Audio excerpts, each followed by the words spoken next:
So very common question I get at Tailosive Tech is, Drew, don't you know that the latest iPhone only cost Apple this much to make, or the Apple Watch only cost Apple this much to make? That means that by every single sale, they are profiting by this much. They are making hundreds of dollars per sale, and since the iPhone XS Max only takes around $440 to make, they could sell it for $500 and still make a profit. But I think there's a lot of factors you guys aren't considering, and there's some research that I don't think most people are doing. That's what I was hoping to talk about with you today.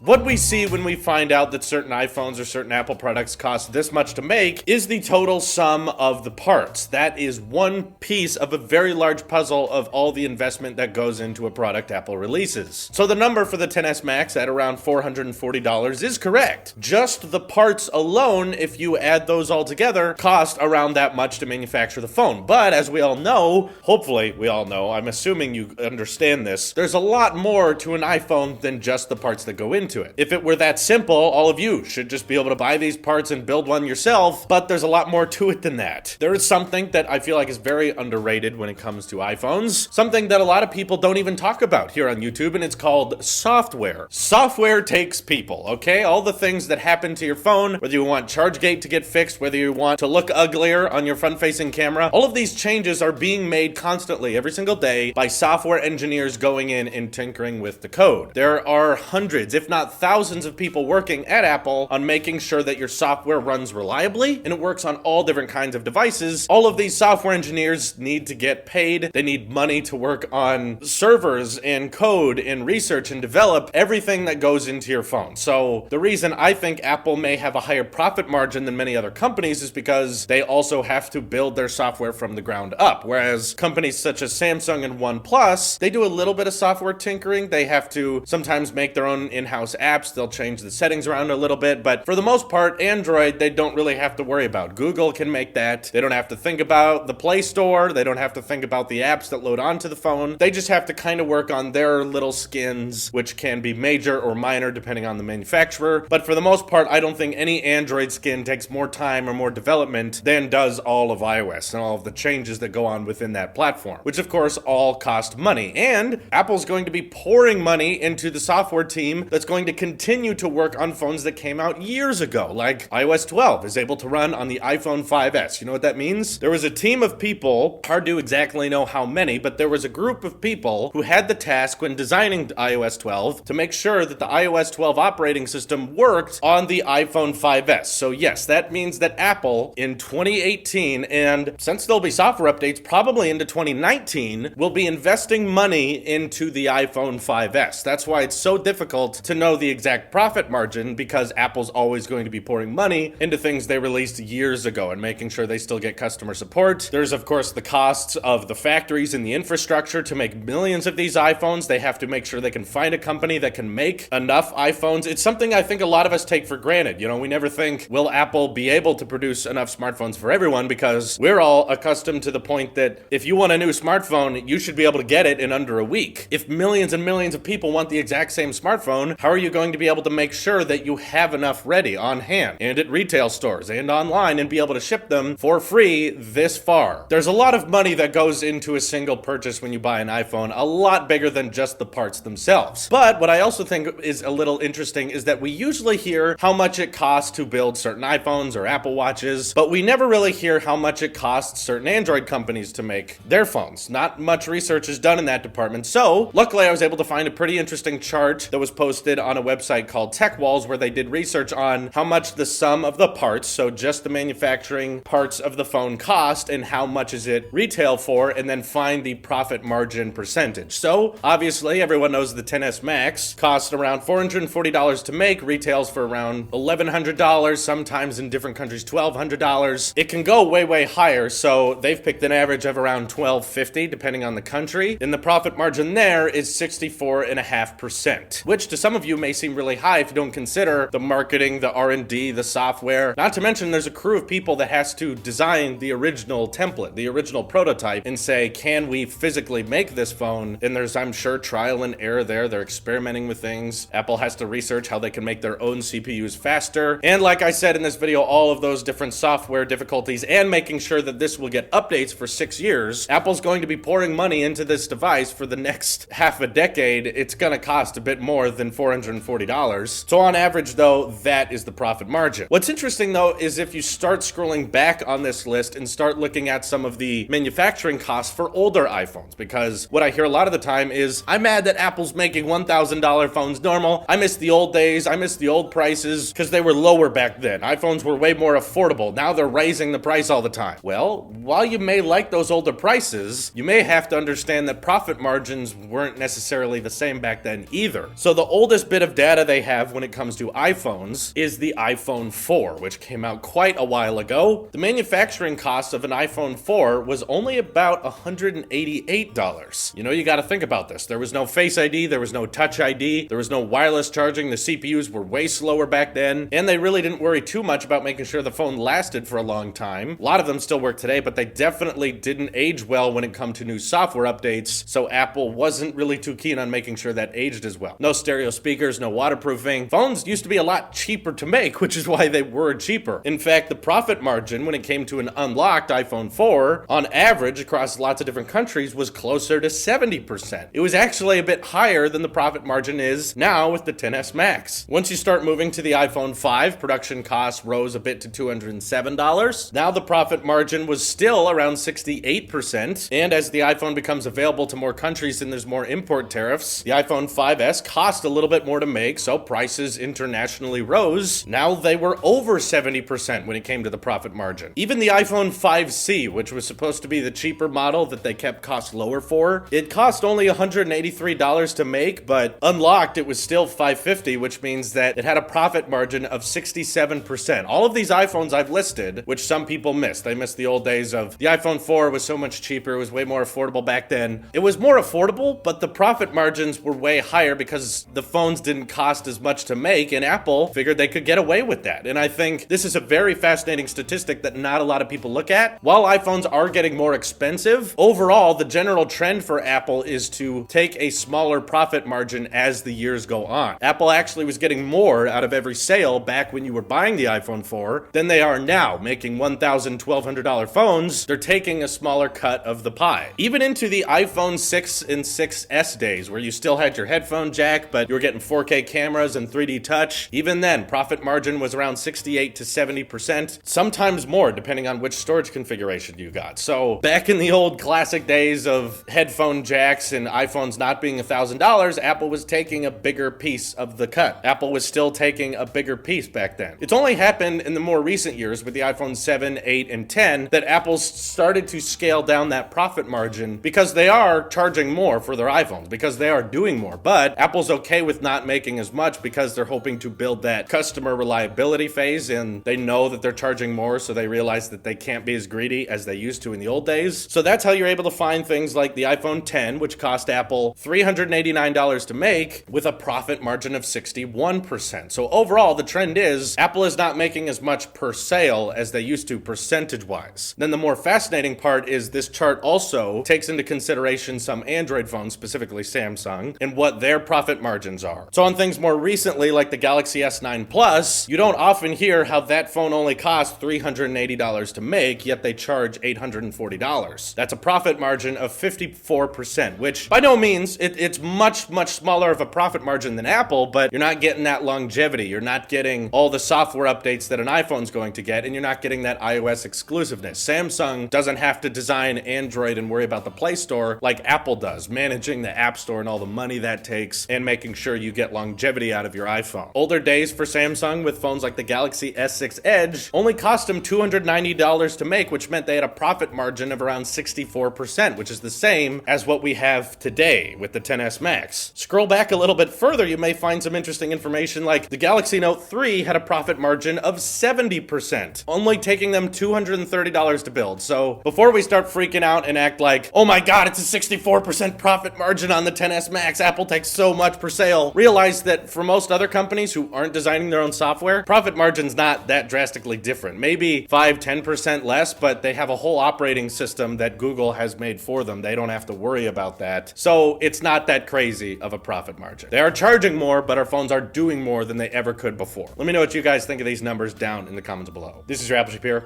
I'll see you in the next one.